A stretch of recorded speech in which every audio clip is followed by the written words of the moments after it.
Hola hermanos, el día de hoy 14 de enero del 2024 es segundo domingo del tiempo ordinario.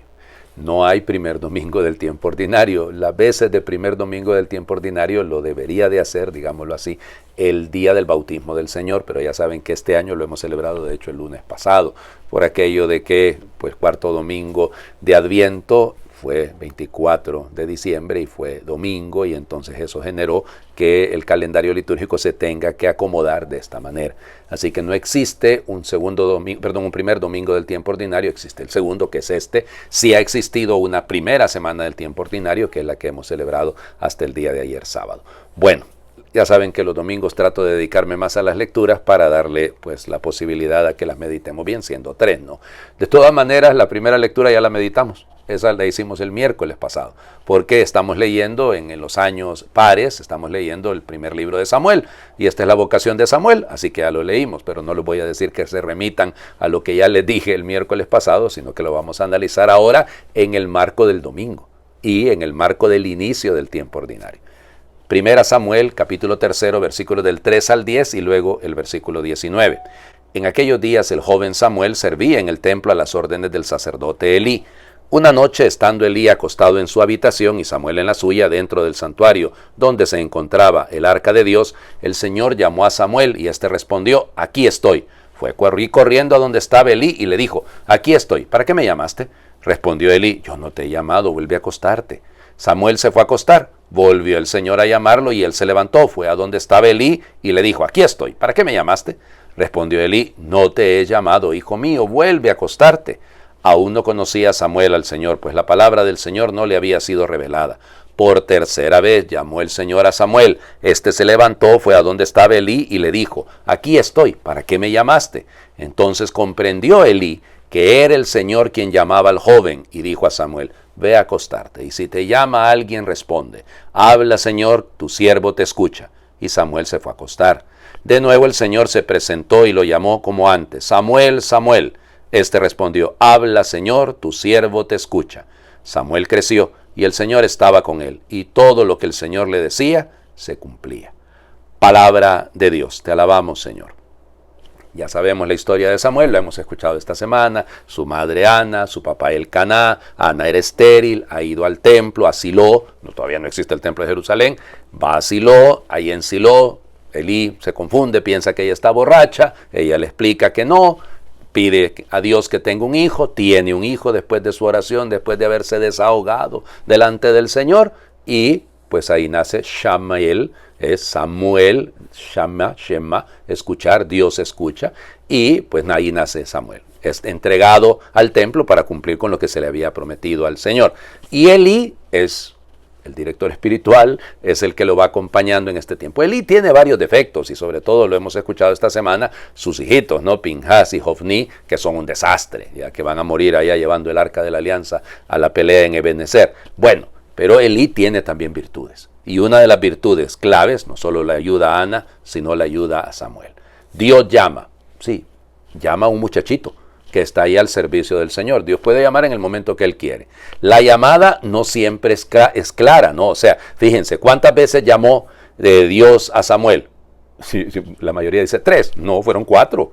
A la tercera el que entendió fue Elí, pero realmente lo llamó 4 veces. O sea, en un proceso vocacional, las cosas no son tan claras. No es que viene un ángel del cielo y nos dice: tienes que hacer esto, hijo. No, es decir, lo vamos descubriendo. Y tenemos personas, ojalá todos, que nos ayuden a llegar al conocimiento de la voluntad de Dios. Hay personas adultas en la fe que nos pueden ayudar a esto, que las necesitamos: un director espiritual, un buen sacerdote, una religiosa, un catequista, es decir, que nos ayudan a discernir. Esto es el discernimiento, ¿no? Hay un llamado de Dios, hay cómo interpretar que es Dios el que me llama, porque hay tanto ruido en este mundo, hay tantas voces, que de repente necesito a alguien que me ayude maduramente a alcanzar la verdad de Dios, a alcanzar la verdad de su voluntad. Por eso, habla, Señor, tu siervo te escucha. Yo estoy en disposición de hacer honor a mi nombre, me llamo Samuel, y entonces Samuel hace honor a su nombre, y por eso escucha. Habla, Señor, habla tú. Si yo me pongo a hablar, pues ese es el problema nuestro, ¿no? Ya hacemos de la oración una serie de discursos, de peticiones y de cosas. No, la disponibilidad de estar delante del Señor para que haga lo que Él quiera. Por eso el Salmo, ¿no? Aquí estoy, Señor, para hacer tu voluntad, que es el mismo Salmo que hemos leído el miércoles pasado cuando les decía de esto. La segunda lectura. Ya saben que la segunda lectura no va ligada a lo que se medita en la primera y en el Evangelio. Vamos a leer durante 5 domingos la primera, bueno, no de manera corrida, pero algunos pedazos de la primera carta a los Corintios. El tema es muy delicado. Primera Corintios, capítulo 6, versículos del 13 al 15, y luego nos saltamos del 17 al 20. Hermanos, el cuerpo no es para fornicar, sino para servir al Señor, y el Señor para santificar el cuerpo. Dios resucitó al Señor y nos resucitará también a nosotros con su poder. ¿No saben ustedes que sus cuerpos son miembros de Cristo? Y el que se une al Señor se hace un solo espíritu con Él. Huyan, por tanto, de la fornicación. Cualquier otro pecado que cometa una persona queda fuera de su cuerpo, pero el que fornica peca contra su propio cuerpo. ¿O es que no saben ustedes que su cuerpo es templo del Espíritu Santo, que han recibido de Dios y habita en ustedes? No son ustedes sus propios dueños, porque Dios los ha comprado a un precio muy caro. Glorifiquen pues a Dios con el cuerpo. Palabra de Dios. Te alabamos, Señor. La teología del cuerpo ha sido muy desarrollada en los últimos años, sobre todo con un tal San Juan Pablo II. ¿Han oído hablar de él? Bueno, él reflexionaba muchísimo y de hecho el Instituto San Juan Pablo II en Roma trabaja muchísimo esto, el tema de la teología del cuerpo. El cuerpo, yo no tengo un cuerpo, soy un cuerpo, o sea, eso es lo que es, no soy dueño, como lo dice San Pablo, yo hago con mi cuerpo lo que yo quiero, mientras no le haga daño a otro. Mientras yo no mate, puedo hacer con mi cuerpo lo que yo quiera y me puedo acostar con este, con aquel, con aquella, con lo que sea, ya, o puedo sentir, me percibo tal cosa. Cuidado, Entonces ese es un problema, ¿no? No somos dueños del cuerpo porque no nos lo hemos dado a nosotros mismos. El cuerpo es para glorificar a Dios.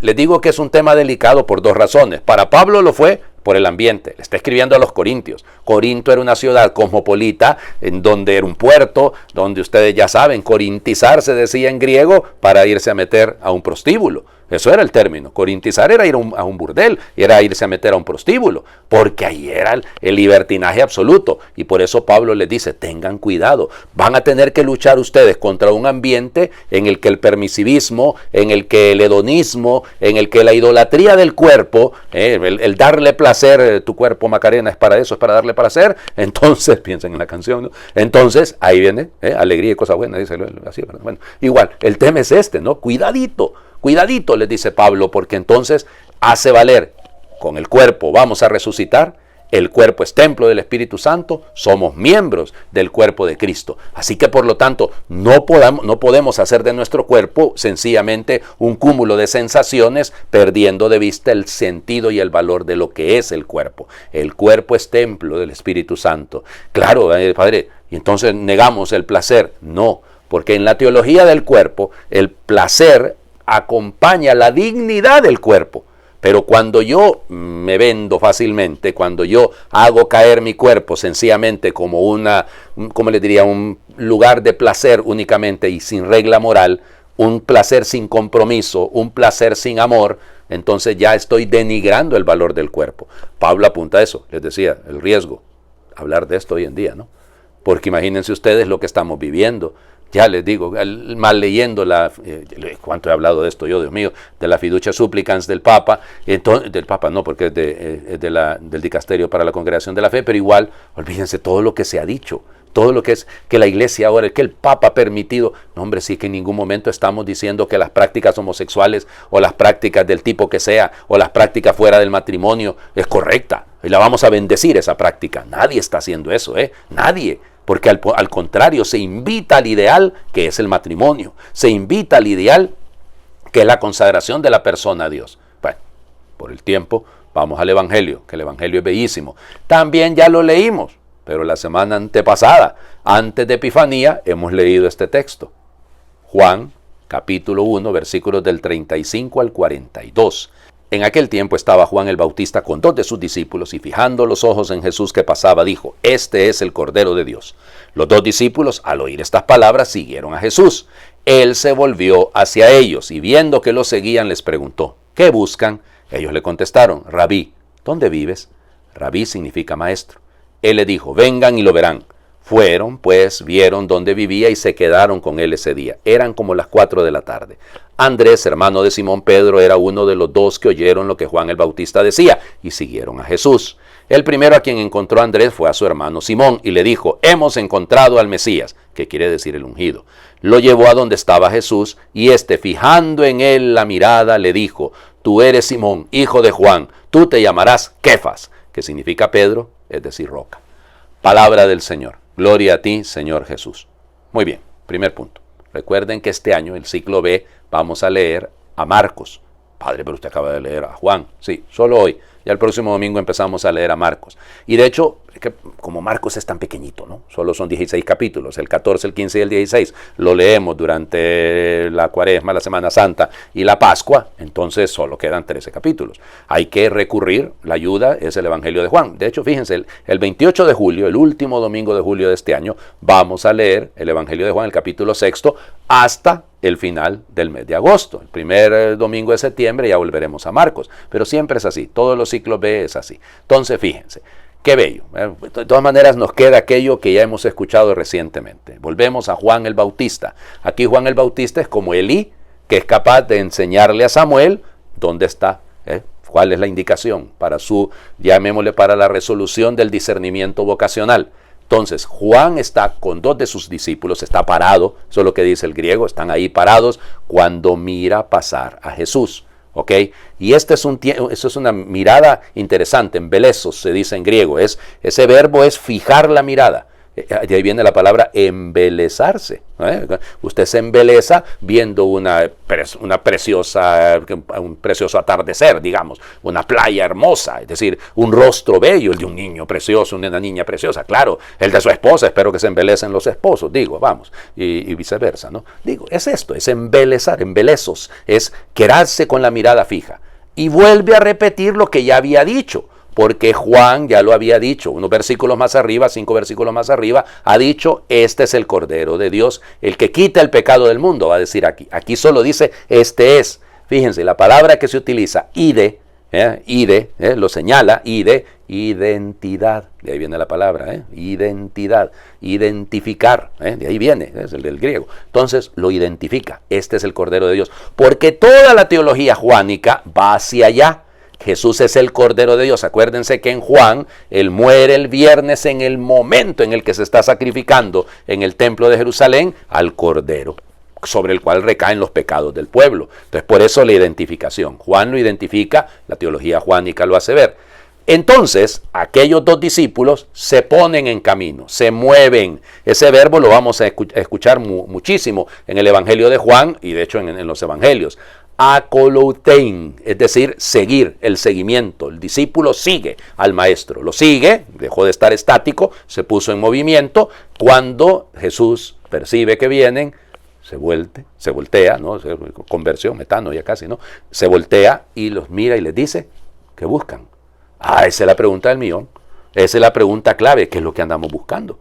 Cuando lo buscamos a Él o nos buscamos a nosotros mismos. ¿Qué es lo que andamos buscando? Y parece ser que igual que con Samuel, el proceso vocacional también tiene que ir creciendo. Porque ellos le dicen, Rabí, hombre, nos les acaba de decir Juan que es el Cordero de Dios. Y estos lo rebajaron, oigan. De lo que debía ser reconocido Jesús, a estos le bajan y le dicen, Rabí, maestro, ¿dónde vives? Aparece ya el verbo meno. Acuérdense el verbo permanecer, meno, ¿dónde vives? ¿Dónde moras? ¿Dónde te quedas? Claro, alguno podrá decir, bueno, lo que pasa es que en el mundo judío los rabís los maestros tenían su escuela en su casa. Entonces los discípulos iban a la casa del maestro y se volvían como hijos. Por eso el padre se le decía al rabino. Pero aquí hay algo más que eso, ¿no?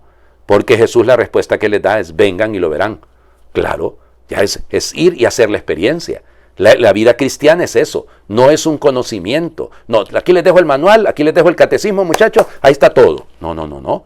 Es vivir la experiencia, es una moral la vida cristiana. Se sigue a Cristo y se vive con Cristo. Eran como las 4 de la tarde. Miren, aquí no hay que andarle dando tanta vuelta al asunto. Eran las 4 de la tarde, punto. No, es que tiene una explicación, porque resulta que era después de la hora nona, era la hora décima, y a la hora nona muere él. Miren, no, aquí no. Aquí es sencillamente que el autor se acuerda que eran las 4 de la tarde. Yo me pregunto y me les pregunto a ustedes, ¿cuántas 4 de la tarde han tenido ustedes en su vida? ¿Cómo así, padre? Pues sí, ¿cuántos momentos en los que usted recuerda, Dios me habló? En este momento me lo encontré al Señor.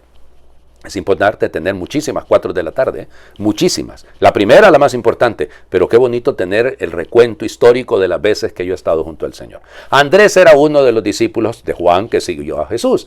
Y al primero que encontró, es interesante aquí, hay una construcción gramatical ahí bien simpática, porque pro y no dice protos, porque es que Juan, el Evangelio de Juan, cuenta los primeros 7 días de la vida de Jesús como que si fueran la creación, que van a terminar en las bodas de Caná. Este es el tercer día. Y entonces es interesante que pareciera como que es el mismo día. Así lo quiere construir para que no parezca otro día más. En fin, el tema es que lo va a buscar y le dice, lo encontró. Después de estar con el Señor, ahora me vuelvo misionero. Y le digo a Pedro, bueno, a Simón, hemos encontrado. No, déjate de cuentos, Andrés, no lo encontraste.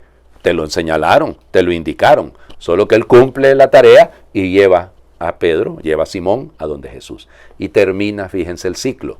Jesús en embelezos, o sea, fijando la mirada en Pedro, y fijando la mirada, le dice su identidad, pero se la cambia.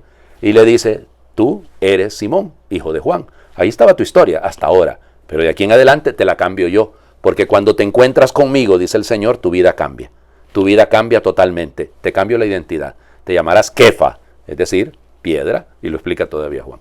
Qué bello, ¿no? El encuentro del Señor, producto de otro que me lo enseña.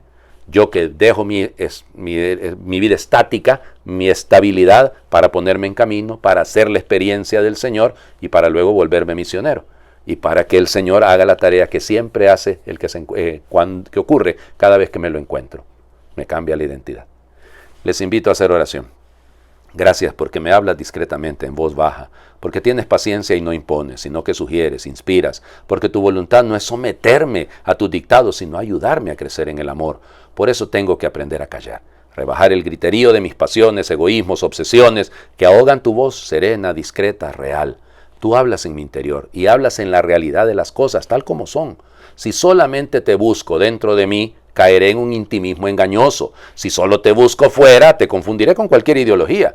Cuando se apagan los ruidos, va creciendo la certeza de lo que esperas de mí. Ya no necesito vivir en las nubes o forzar las situaciones, sino decir que sí con constancia al hermano que me pones delante y al lugar en el mundo que me vas mostrando. Amén. Señor esté con ustedes. Les bendiga Dios, el que es Padre, Hijo y Espíritu Santo, y su bendición descienda, les acompañe siempre. Muy feliz domingo para todos.